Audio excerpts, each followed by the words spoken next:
Hello, everyone. Welcome back to another episode of All at Once. I am your host, Alexis Christine. If you are a new listener, welcome. Thank you so much for being here. And if you are a returning listener, welcome back. I'm so happy to have you here. Today, I'm going to be talking to you guys about spiritual rituals and protocols and just ways to keep yourself grounded and feeling sane in this world that we are currently living in. Because keeping ourselves mentally okay is one of the biggest, most important things we can do. So if you are feeling ungrounded, if you are having struggles with self-discipline, if you are feeling spiritually disconnected or just disconnected from the world around you in general, this is going to be the episode for you. If you are falling off track with your personal journey or you're struggling to keep up with your spiritual rituals and practices, or when you do your self-care, it's a reactive self-care instead of a proactive self-care. So meaning something has to happen before you're doing the self-care. You're not actually giving yourself that self-care time because you deserve it, not because you need it.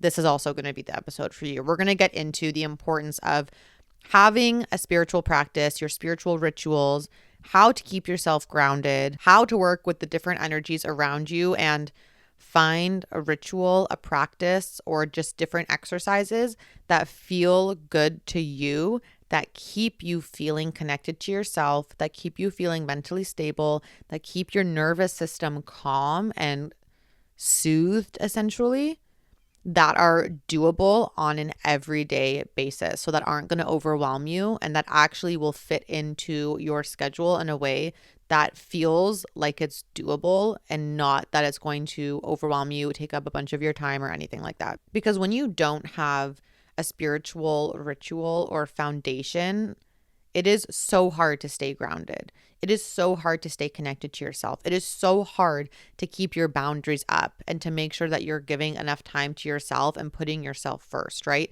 When we don't have that foundation within ourselves of self-trust to know that if we make ourselves a promise that we will actually follow through, or making sure that we actually treat ourselves in a way that keeps us feeling safe and keeps us feeling soul keeps us feeling whole, then we have nothing to stand on. We have no accountability towards ourselves. We have no self-trust with ourselves, and our nervous system starts to feel unsafe because even within our own body, we're not treating ourselves the right way. We're not putting ourselves first. So there is no safe place for us. A lot of us only engage in these self-care practices when we get to the point that we need it. And I'm guilty of this too. This is no finger pointing. Like, a lot of the health stuff that I went through recently was because I was not putting myself first. I was not doing any self-care. I was not doing any nervous system regulation. And we get to the point where our body starts to break down, our mind starts to break down because we're not giving it to ourselves, right? And so when we get on this train of doing this proactive self-care, keeping us in a calm state, keeping us in a place where our body does feel safe, where we are connected to ourselves, where we're connected to our spirituality, where all of these things are constantly in a good place, then we don't need to get to the place where we do reactive self-care, where we're breaking down or where something happens or we're like, oh my God, I need a night off. Oh my God, I need to do this. Like, we can just actually stay in a really good place. It's like maintenance, you guys. It's like a spiritual, physical, energetic maintenance on ourselves.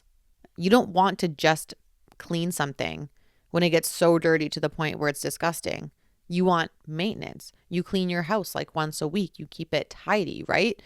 It's maintenance. So treating your outside world good is amazing, but you also need to treat your inside world, right? You need to make sure that our inside world is being taken care of as well. Okay, so the solution to this is building that inner stability through our routines, through our practices. I'm a spiritual girly. This is a spiritual podcast. So of course we're angling this with a spiritual lens.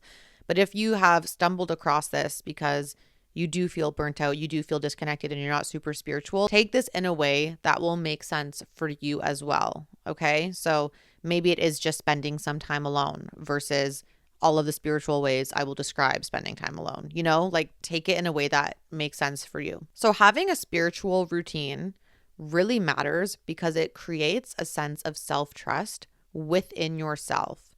When you have a routine or a practice of something that you do regularly, that is something that helps you, that keeps you connected, It allows your body and your mind to start trusting yourself, to know that no matter what happens, you will be there to take care of yourself. You have built that trust up within yourself to know that you will always have you. It keeps you feeling rooted. It keeps you feeling grounded. It keeps you feeling connected. So you never have this feeling of feeling just like lost. I know we all have felt that feeling so many times where we're just kind of like looking around and we're like, we don't know who we are anymore. We don't know what our beliefs are. Like we're starting to question things. We don't know where we're going with our life. We just feel this sense of lostness. And having that sort of spiritual connection to yourself really does keep you grounded in a way where it's like you never feel lost because you always feel at home within yourself. Even if there's question marks everywhere, even if you don't really know where you're going or what the path is, you still feel safe within yourself that you know you've got somewhere, you've got someone, and no matter what, everything will be okay. Having that spiritual routine also helps you come back to center so much faster when you do get swayed off, right? Like there's things that happen outside of our control. Maybe there's some like mad family drama. Maybe there's something that's happening at work. Maybe you get fired. Maybe your finances are like taking a massive dip for some reason. Like there's all of these external things that can affect us and kind of like sway us out of alignment. And having that spiritual practice really down, really ingrained, will get us back to center so much faster. And then it also just sets like really good foundation for long-term growth. So like I mentioned, there's proactive self-care and then there's reactive self-care. And when I talk about proactive self-care, it's really restorative, right? It's keeping your energy elevated. It's keeping you in that good place. Reactive self-care is a form of soothing self-care, okay? So it's the self-care practices that you only go to when you need some sort of soothing, when you need to calm yourself down. It's the ones where you use them when you're feeling overwhelmed. Spiritual self-care is about putting yourself first through ritual and through discipline of these practices. Okay, so here are some spiritual practices you can use. This is going to be a really long list, you guys. So again, take what resonates, leave what doesn't. Take what feels good for you and kind of pick and choose your own spiritual routine for yourself based on what your needs are, right? This is going to be, I've like written it all down. Like there's a long list, okay? These are all of the things that I have in my spiritual toolbox. There's a specific amount that I do every single day that are non-negotiables that keep me at like a homeostasis level. And then there's other things that I do like on a weekly basis, on a monthly basis, or on an ad hoc basis, right? So you really want to be looking at what do I need on a daily basis to keep me feeling good, to keep me feeling centered? And then what are the other ways that I can add in here and there when something really big happens and I need a little bit more? Or like there's some lunar cycle stuff on here. So like certain things with the full moon or the new moon, you know, like build up your spiritual library here, okay? And make yourself a routine that's really going to feel good for you. So the first thing are the daily rituals, right? Every morning and evening, reset the energy, whether that's a shower and you're cleansing yourself under the water when you wake up before you go to bed. It can be smudging your room. It can be playing a crystal sound bowl or some sort of frequency to cleanse the space. Reset the energy, because at the end of the day, you have interacted with so many people. You have so many different energies on you. You don't want to bring that into your sleep time. Clear yourself, go to bed with a clear energies palette. When you wake up, there's so many things that could have happened while you slept. Your subconscious is going through stuff. You could have been visiting the astrals. Like there's, again, so many different energies that can come in. And so at first thing in the morning, you want a clear palette. You want to cleanse the energy. You want to come into the day from a neutral space feeling good. Other things are speaking to yourself with intention, okay? This is something, you guys, seriously, that has created the biggest difference. And it's a little bit of NLP in here too, which I've studied a little bit. Okay, so when you tell yourself that you should do something or you need to do something, it doesn't feel fun, okay? And then when you don't do it, you end up feeling really shitty. And so if you change that language from, oh, I should be doing this, oh, I need to do this, to I would benefit from this, or I deserve this, it actually shifts in your mind how you're thinking about that task. So one of my goals right now is to reach a certain step count per day. So instead of saying, oh, I should go walk on the treadmill right now, or like, oh, I need to go on a walk, like I need to get these steps, if I switch that to, I would benefit from going for a walk right now. Like my body would benefit, my health would benefit. Or I deserve to go on a walk. I deserve to move my body.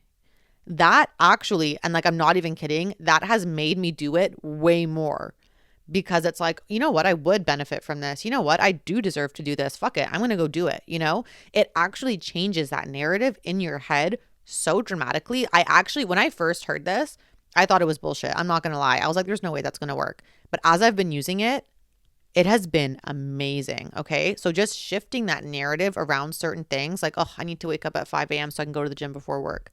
No, I would benefit from waking up that early so I can go to the gym before work. I deserve to go to the gym before work. My body deserves to move before sitting at a desk for 8 hours a day. Like it just changes the whole energy of it. And I could do a whole other episode on like the energetics of words, but it's so much to go into. And it really just shifts from like, how would I benefit from this instead of I need to just do this? It plays a little trick on your brain almost of like, oh, I'm getting something out of it when I do it instead of just something that I have to do on a tick list. Another one that I really love, and it's something I learned recently, actually, it's another NLP thing, is instead of how can I do this, it's how could I do this? And it switches again in your brain. When you say, how can I do something?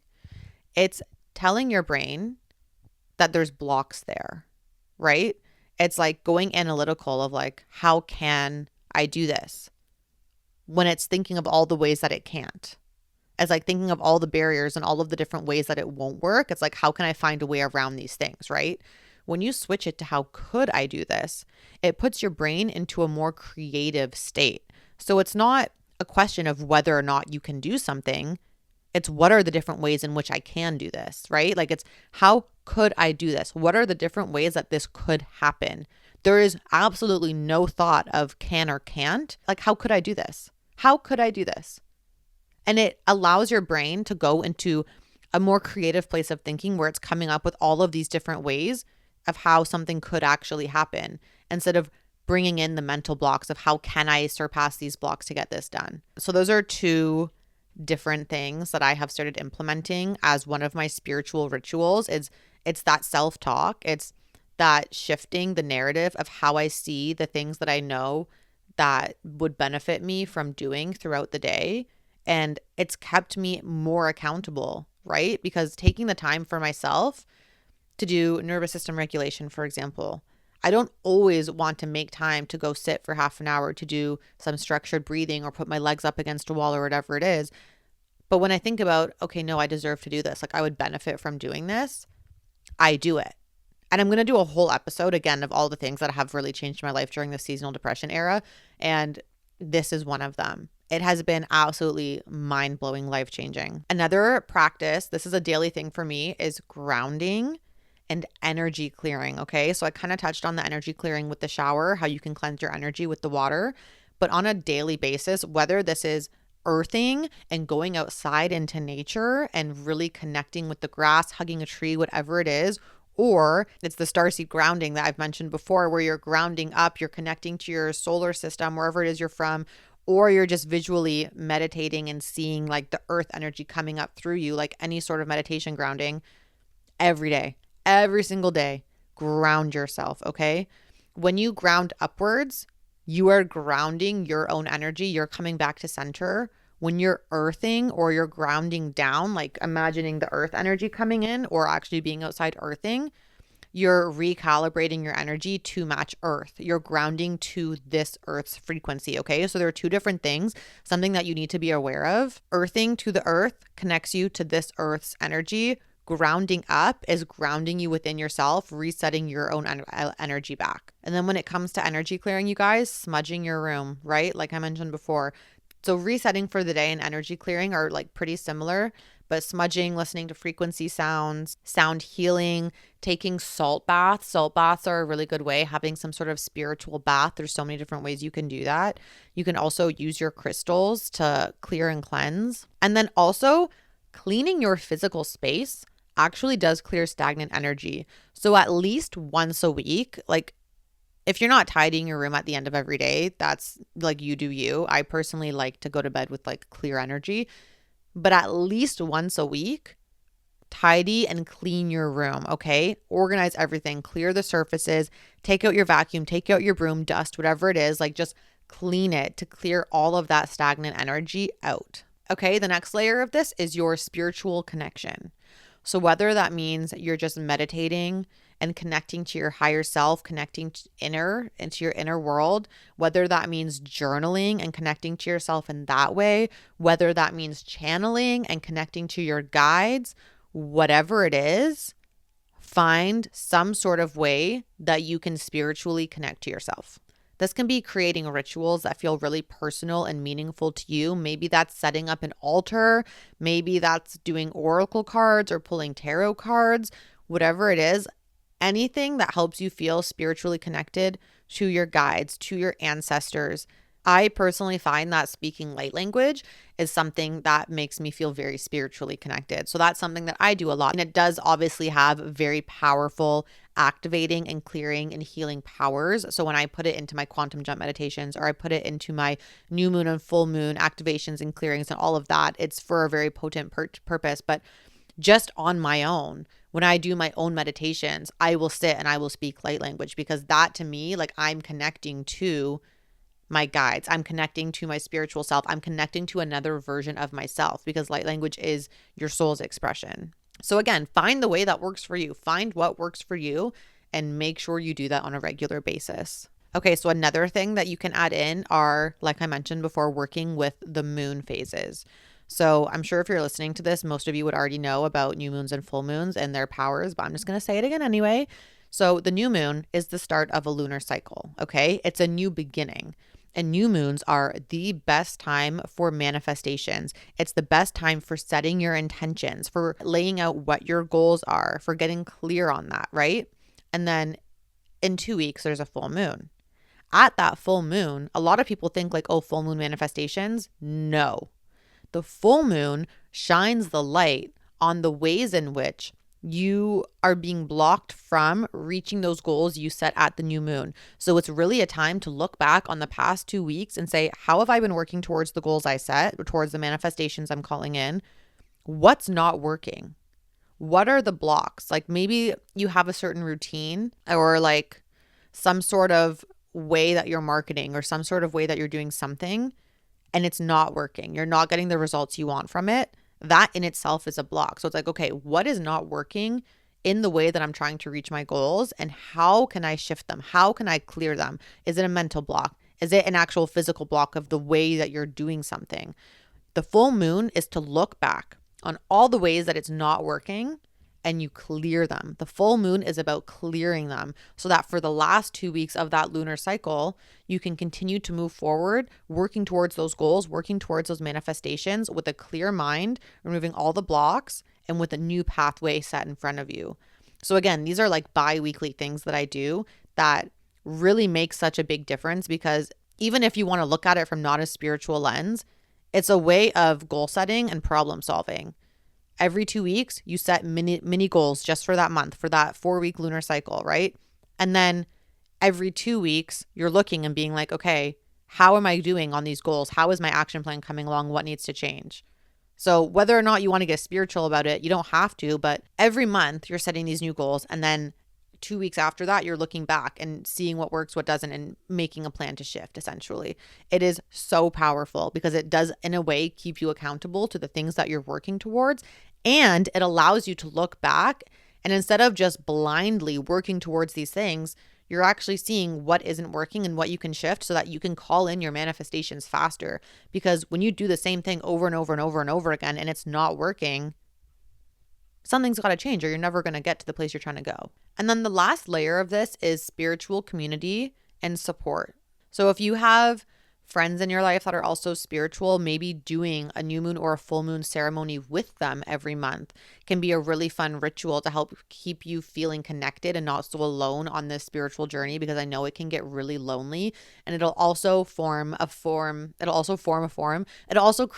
a form of accountability to make sure that you're actually doing these things on a regular basis. Being in a spiritual community of any sort, whether it's just online, whether there's Reiki sharings or sound baths locally you can go to, whatever it is It also really does help with spiritual growth and development because we can get so lost on our own journey in this that we forget there's so many other things that we can be doing and we can be learning about. And we're just in this little tunnel or hole of our own, and meeting other people and speaking to other people and learning can actually open us up to A, so many more beautiful connections and opportunities, but B, so many more lessons and learnings and informations that can expand us in so many different ways. Okay, you guys, so quick summary of this episode. Spiritual discipline gives you self-trust and accountability. It allows your nervous system to feel safe within yourself. Doing that proactive self-care will keep you feeling soothed and regulated,